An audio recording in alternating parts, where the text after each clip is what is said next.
Hi everyone, welcome to my channel. ఈరోజు ఎందుకో నాకు క్యాబేజీ పిక్కిల్ తినాలనిపించింది. సో క్యాబేజీని సన్నగా కట్ చేసుకొని ఒక బౌల్లో ఆయిల్ వేసుకొని ఫ్రై చేసుకోవాలి. ముందుగా ఒక 2-3 మినిట్స్ సరిపోతుంది. పచ్చివాసన పోయే వరకు ఫ్రై చేసుకోవాలి అంతే. అది చల్లారిపోయిన తర్వాత ఆవాలు ఉంటాయి కదా, ఆవాలు గ్రైండ్ చేసుకున్నాను ఒక స్పూను, అది వేసేసుకుంటున్నాను ముందు.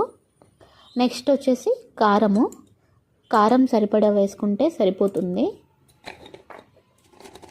నెక్స్ట్ వచ్చేసి సాల్ట్ కూడా అంతే, మనం సరిపడా వేసుకుంటే సరిపోతుంది. నెక్స్ట్ వచ్చేసి లెమను.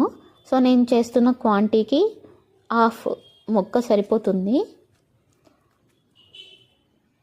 సో ఇప్పుడు మనము మిక్స్ చేసుకోవాలి, అంతా కలిసిపోయేలాగా మిక్స్ చేసుకోవాలన్నమాట. సో ఈ పచ్చడి అనేది ఒక 10 days వరకు ఉంటుంది, చాలా బాగుంటుందన్నమాట. సో ఇప్పుడు తాలింపు వేసుకుంటున్నాను అనమాట. ఇది కూడా చల్లారిపోయిన తర్వాతే మనం అందులో మిక్స్ చేసుకోవాలి. సో రెడీ అయిపోయినట్టే, అన్నీ ఉంటే మాత్రం ఒక 5 minutesలో అయిపోతుంది. నాకు క్యాబేజీ అంటే చాలా ఇష్టము, పిచ్చి అసలు. పచ్చిది కూడా తినేస్తాను నేను. సో ఇప్పుడు వేడివేడి అన్నంలో కొంచెం క్యాబేజీ పచ్చడి కలుపుకొని తినేయడమే. నెక్స్ట్ డే తింటే చాలా బాగుంటుంది. నేను వెయిట్ చేయలేదన్నమాట, నాకు అప్పుడే తినాలనిపించింది. సో తినేస్తున్నాను అనమాట. చాలా అంటే చాలా బాగుంది. మీరు కూడా ట్రై చేయండి, మీకు కూడా తప్పకుండా నచ్చుతుంది.